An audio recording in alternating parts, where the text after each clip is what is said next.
cette présentation-là, on va parler de certaines nouveautés au niveau de l'acquisition du storage des manufacturiers auxquels on est habitué, soit disant Aja, Blackmagic, Lassie, pour ceux qui connaissent G-Tech. Puis aussi un nouveau joueur dernièrement qui s'appelle CalDigit dans le storage et la compagnie Telestream dans l'acquisition. Donc, une des plus grosses nouvelles au NAB cette année est le IO-HD de Aja, qui est une boîte qui permet de monter en HD non compressé 444, qui a toutes les connexions imaginables, du HDMI, du RS422, l'audio balancé, du AES-CBU, you name it, it's there.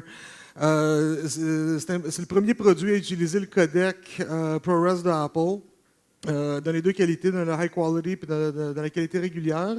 Sauf qu'à la sortie, ça produit une sortie, comme c'est indiqué, un full raster SDI. Un vrai SDI 10 bits 422. Donc, même si on utilise le codec ProRes, ce qui sort de cette boîte-là, c'est le même genre de signal SDI qu'on retrouve à la sortie d'une carte Kona.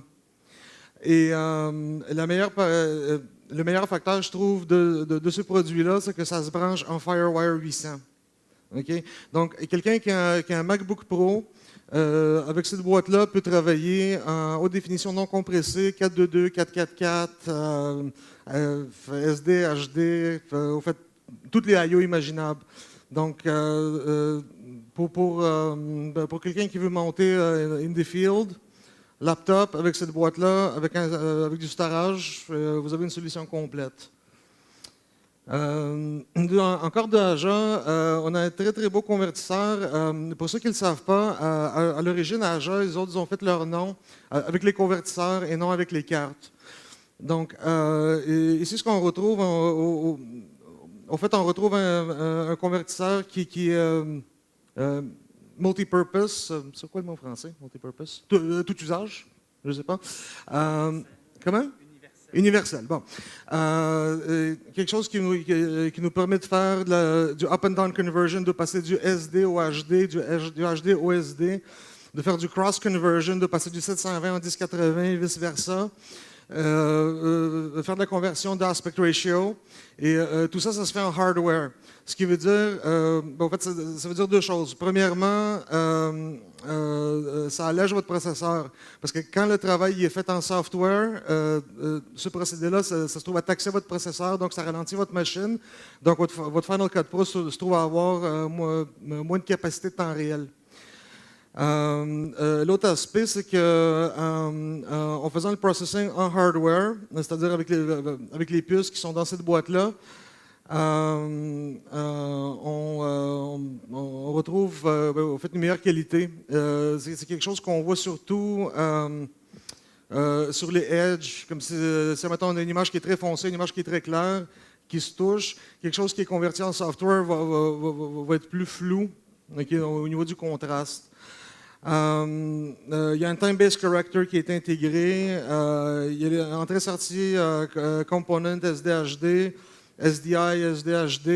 Il y a même un générateur de signal quand on a besoin d'une source vidéo, soit pour faire des tests ou de la calibration. Puis, ce que je vois ici, là, on peut même tweaker les couleurs avec des procamps. Donc, à l'origine, quand on voulait avoir quelque chose de semblable de chez Aja, il fallait acheter un frame qui était rack mount puis acheter des modules. Donc, il fallait choisir les modules et au bout de la ligne, ça revenait très très cher. Maintenant, Aja, ce qu'ils ont fait, ils ont pris toutes les fonctions qui sont les plus en demande. Ils les ont mis dans une boîte One U Rack, ça prend pas de place, puis c'est comme un one-man show, là, si on veut. Ça, c'est quelque chose de génial aussi. C'est dans la série des mini-converters d'Aja. C'est un tri-level sync generator.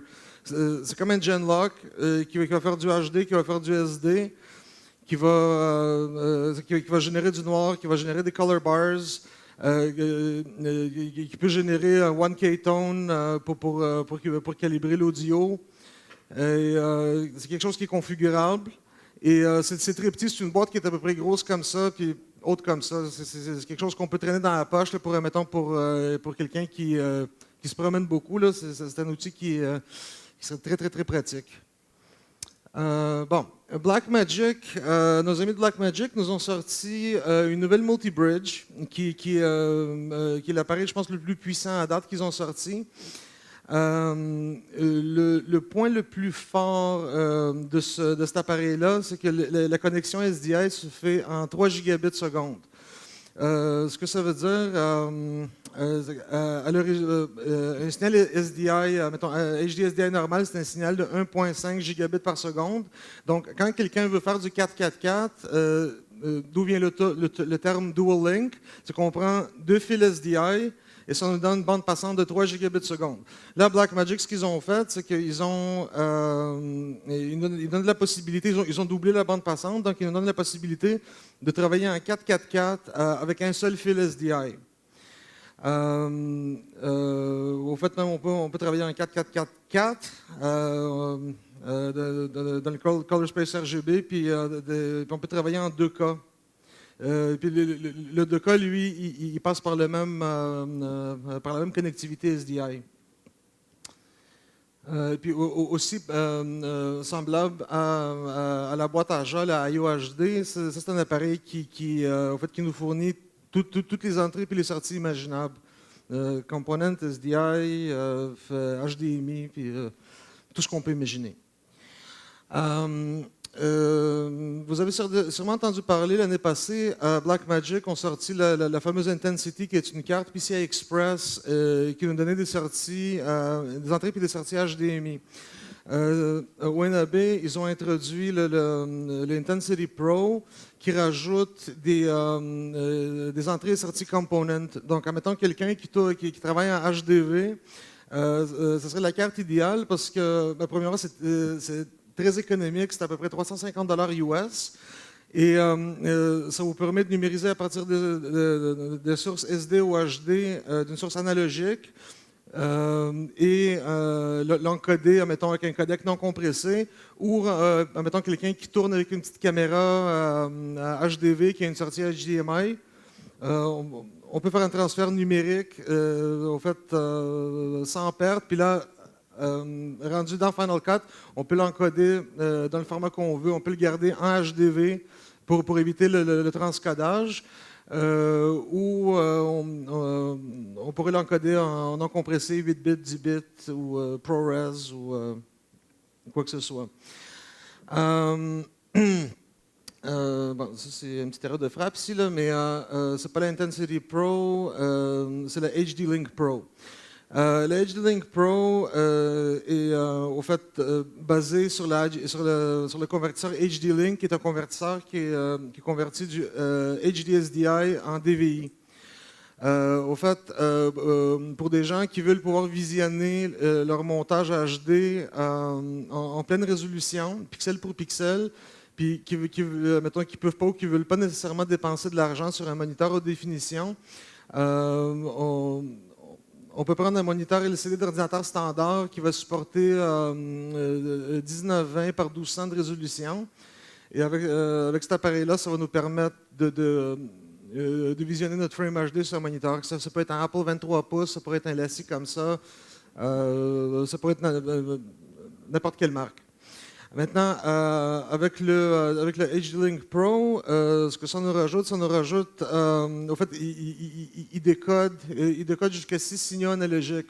C'est-à-dire, on peut y fider un signal SDI qui aurait 6 canaux audio embedded dans le signal SDI. Puis cette boîte-là va nous donner 6 outputs analogiques qu'on pourrait utiliser dans une installation surround sound ou autre.